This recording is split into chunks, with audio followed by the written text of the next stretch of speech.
Moment brought to you by Walt Disney World Resort. After hearing that Bradley Beal scored 50 earlier in the day, Steph Curry went out and dropped 49 in 29 minutes on Saturday. He currently has a half-a-point lead over Beal in this season's super exciting scoring race, except the latest on Beal is he will miss the next 2 games with a hamstring strain. His status reevaluated after that. So, Brian, with just 4 games left for each team, does this pretty much tell us the scoring title is going to go to Steph Curry? I hope not. I hope Beal comes back and makes it close. I was thinking this was going to be one of the great things we could watch this week, but Beal going down is hurtful. I love Steph admitting he knew Beal had 50 before he started the game the other night and went out to try to match it. He would have blown past it if Steve Kerr let him play the fourth. Well, I'll tell you this much. Even if Beal was playing, that scoring title is going to Steph Curry. He cannot be denied. I'm predicting that he's going to have 35 to 40 points every single game towards the end of the season. That's just my opinion. We will watch. In my humble opinion. And then the play-in game as well. It'll be so fun to see Steph go. All right, I want to switch gears to the Celtics before we go. Oh, jam and a dunk. Wow. Fouled. He's got 41. And the Lakers are going to beat the Suns wire to wire. What a game for Anthony Davis. The Brow going beast mode against the Suns. Is this the version of AD that Los Angeles has been waiting to see? The Celtics, well, they've lost 3 out of 4. Are they heading into the danger zone? And Luka gets ejected for a low blow. Is he turning heel? I don't know, but that Photoshop is amazing. It's a family affair here on The Jump, so guard your cookies, baby! It all starts now.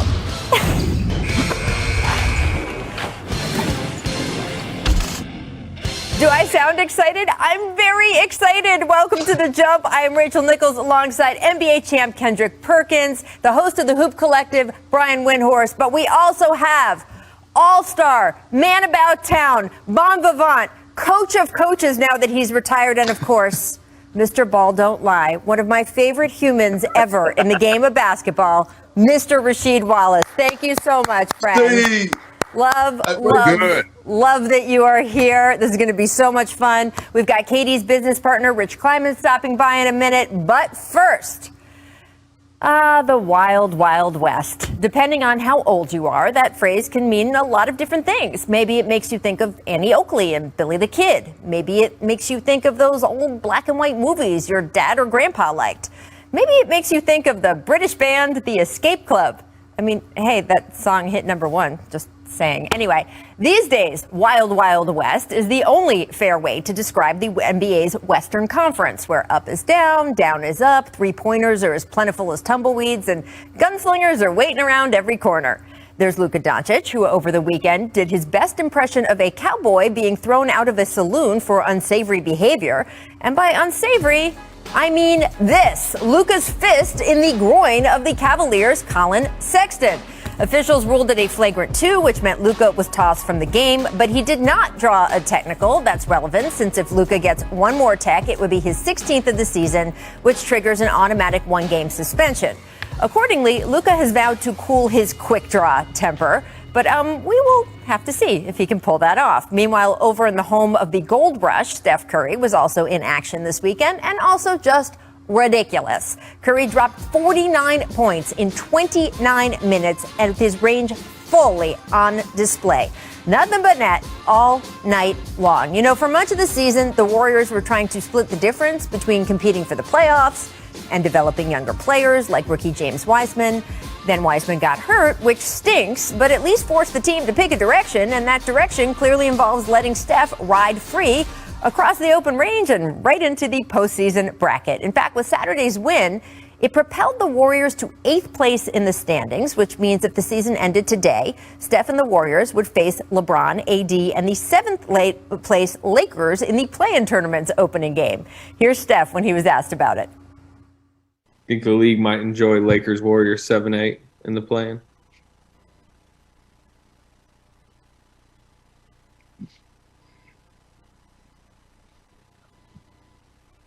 That's a meme. Amazing. Of course, the Lakers themselves less thrilled with this idea, although if they can get the version of Anthony Davis we saw against Phoenix last night, none of it might matter. Playing once again without LeBron or starting point guard Dennis Schroeder, AD was dominant from the start. Look at this dunk in the first quarter. His eyes as he approaches the hoop. Yeah, fantastic. He would finish with 42 points, 12 rebounds, 5 assists, 3 blocks, 3 steals, topping the whole thing off with this alley-oop. A little extra flair there for the folks in the back. Afterward, we heard his take on the play-in. Take a listen. We're going to come out and fight, and I think teams know that. They know that just because we're a lower seed, we're not going to back down from anybody. We're going to come out and play Lakers basketball, and I think teams know that and fear that as well. I believe in the Old West, they would say them's fighting words. And certainly if you were the Suns last night, it can't have felt great to lose to a team that if things go chalk would be your first round playoff opponent. Then again, the Suns will have the chance to influence their own fate this week when they play Portland, also one of the teams battling with LA in the standings. Although if I'm Phoenix, do I necessarily want to set up a first round duel with Dame Lillard? Talk about one of the fastest guns in the West. Either way, it's all set to come to a head by the end of this week. So choose your weapons and prepare to meet at dawn. It's getting pretty wild right out here. So, Perk, is this the version of AD that you expect to see for the rest of the week, rest of the season? Rest of the week, it's the same thing. Absolutely. And look, I said this before, Rachel, nothing gets you in shape like playing basketball games. And AD is finally getting his legs up under him. Look, when Anthony Davis is healthy, 100% healthy, he's the best big in the game today. And there's no debate in my opinion. What we are witnessing right now, we're witnessing him not only dominate on the offensive end, because in my opinion, he has 0 flaws on the offensive end, but his defense has been stellar. Like, it's been so phenomenal the way that he's impacted on the defensive side of things. And when you look at Anthony Davis, he's a generational talent. He's one of one. Shaq-type numbers last year in the bubble when he was playing his best. And right now, he's about to hit his stride. It's probably about to be trouble for the rest of the Western Conference if Anthony Davis could keep this up, which I think he can. What do you got for us, Sheed? Well, for me, definitely I like AD. I like what he's doing, and definitely he's healthy now. Yeah. He's healthy. So that's why we saw the performance that we did last night. But, and Perk, you know this as well as I do, in order for the Lakers to go ahead and go all the way where they want to go, they're going to need LBJ back. LBJ is definitely the glue for that team. And I'm not disrespecting AD. I think he's a great player. He definitely deserves all the accolades he has and he's gotten. But they definitely going to need LBJ. If they want to go ahead and go back-to-back, they're going to need LBJ. We all know that. Yeah. And look, Sheed, all I'm saying is this. 100% Anthony Davis and even a 75% LeBron James, the Lakers' run is deeper than the Mississippi River, okay? They can have a run that deep in the playoffs with a 75% LeBron James. And the way that Anthony Davis is playing right now, I'm saying that if he keeps this up, which I think he can, the first round of the playoffs for the Lakers could be that round where LeBron could get his rhythm going into the second round. That's all I'm saying. He could get up to 100%.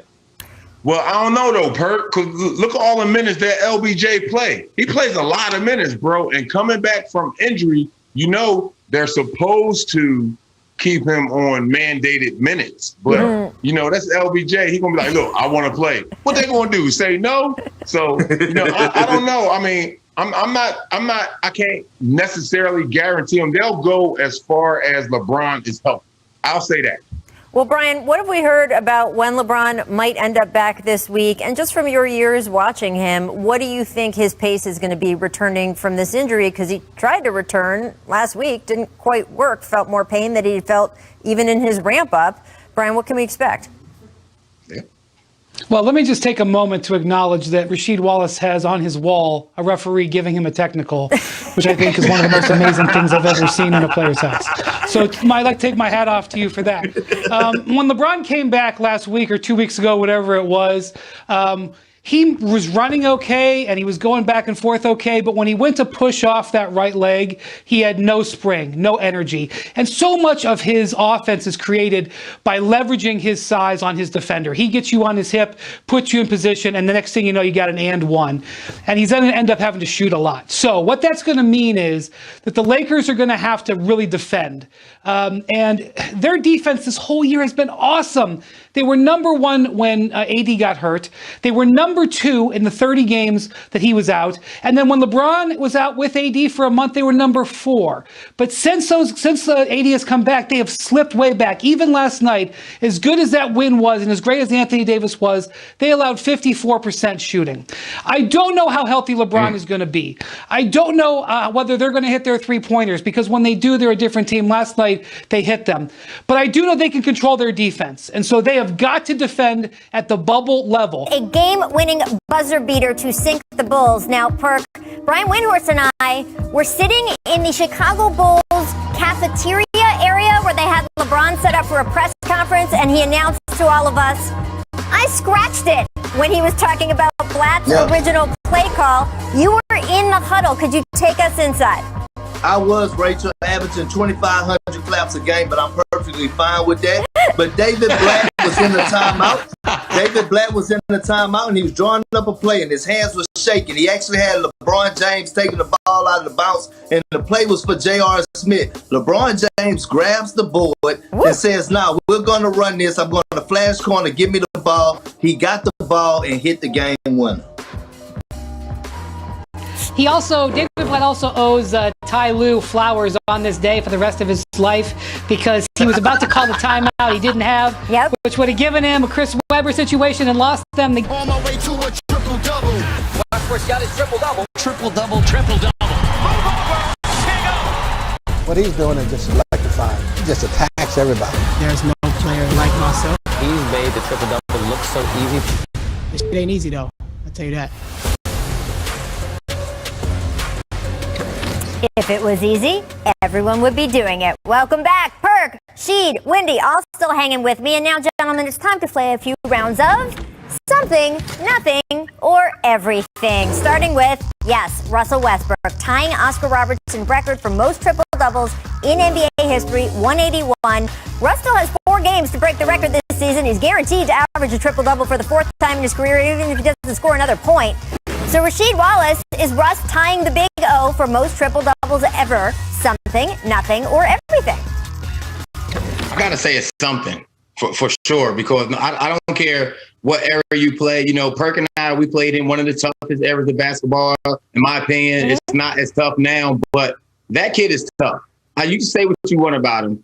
Hey, to average, look, first of all, I played 16 years. I played over 25 years of basketball. Never had one triple-double. This dude has over 100 and something triple-doubles over the last few years. That's phenomenal. That's I take it back. That's not something. That's everything. Yeah. That's phenomenal in my book, man. I don't care who you're playing against. Nice. Yeah, it's definitely something. You know, 5 years ago, this would have been a record that you would have thought would have been one of the more unbreakable records in the NBA. 181 in your career. I mean, Jason Kidd had put up nonstop and couldn't even come close to it. So for Russ to put his name on this line in the history books for a career is really, really impressive. He's done so many things over his career, and I think this is what he'll be remembered for. But obviously, he was an MVP before he was after triple-doubles. He's not just Mr. Triple-Double. He's Mr. Do a lot of things for his team. You know what? This is everything and more to me. And I could go on, and Brian and y'all touched on it, right on the head, right on the money. But I'm going to say this. The way that he did it the other night and tied it, right? And got 181.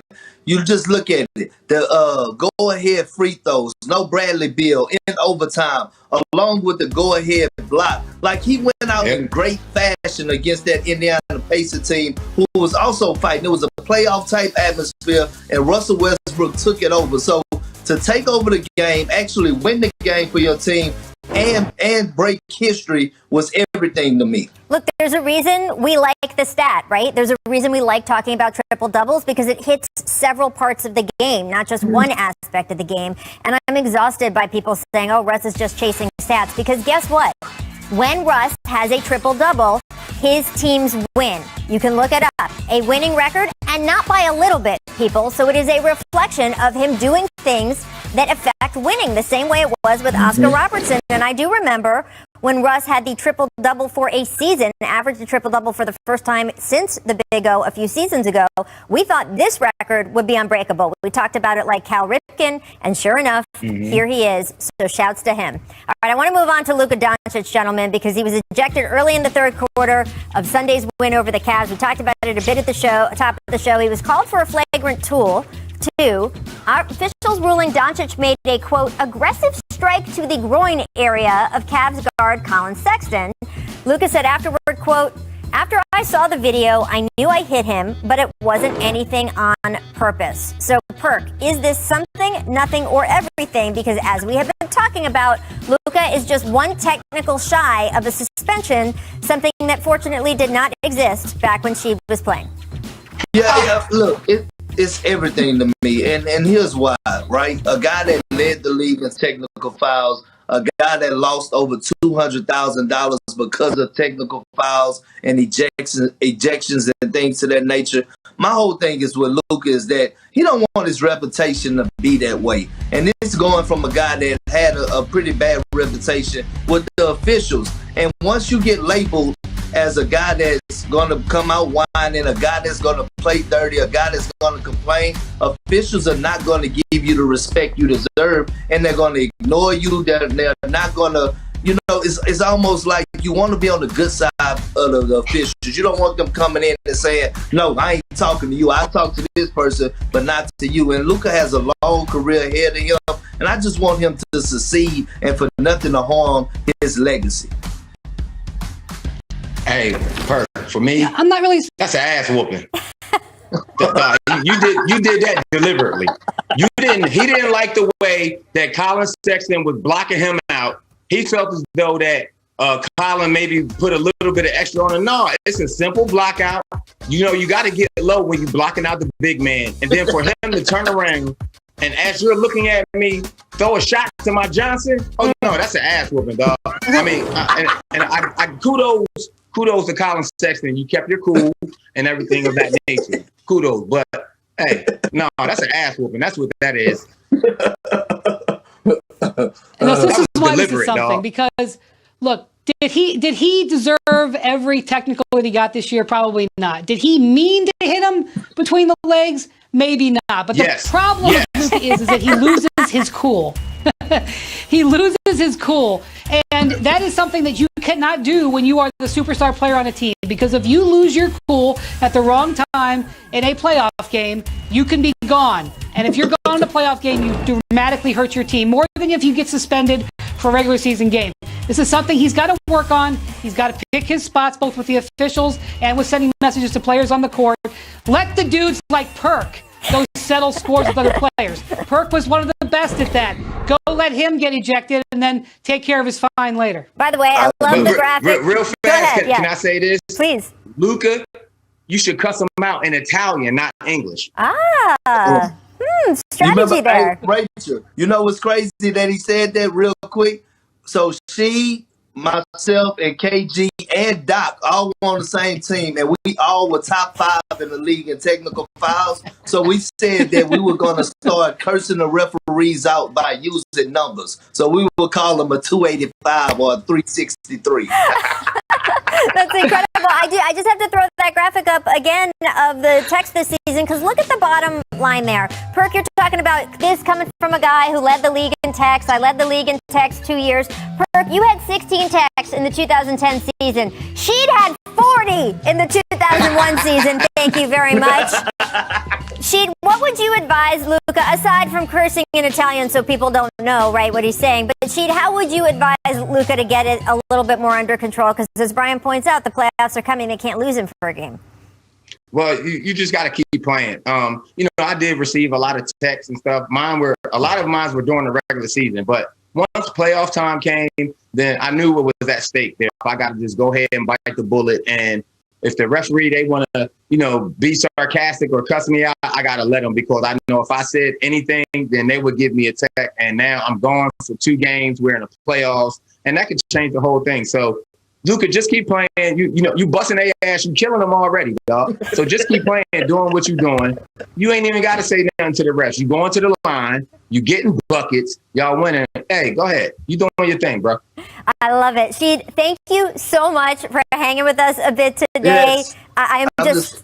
This is my face when Rasheed Wallace is around. Rachel, I'm just so glad I don't have to see the Kansas City Chiefs gear this year. Lord, I'm glad. Oh, thank you. I'm just so happy. We can get into that next time. Again, the podcast, Let's Get Technical, should react like this. I don't know what it says about me, but I thought this was a top 5 moment in the NBA this year. This is charming, and, right? I think Brooke Lopez is a treasure. Yes.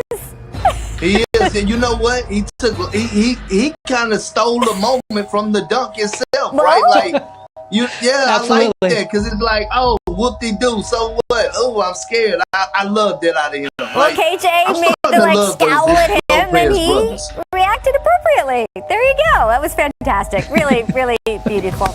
Miss Beef Stew. Yes.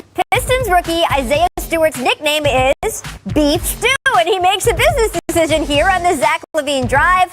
Perk, Beef Stew has been dunked on 6 times in the last 2 months. So Brian would say don't be ashamed to play defense, but do you feel it was a good idea for him to finally get out of the way there? Yeah, absolutely. Look, and the Pistons are not playing for anything. He's already earned the coaches and organization respect. You have nothing else to prove by getting put on another post. Just get the hell out of the way like you did, young fella. I usually don't applaud that, but I applaud it this time. You know how much I love the people who run this show. Danny Corrales, Steve Martinez, Michael Bodmer, Hillary Guy, Kathy Perez.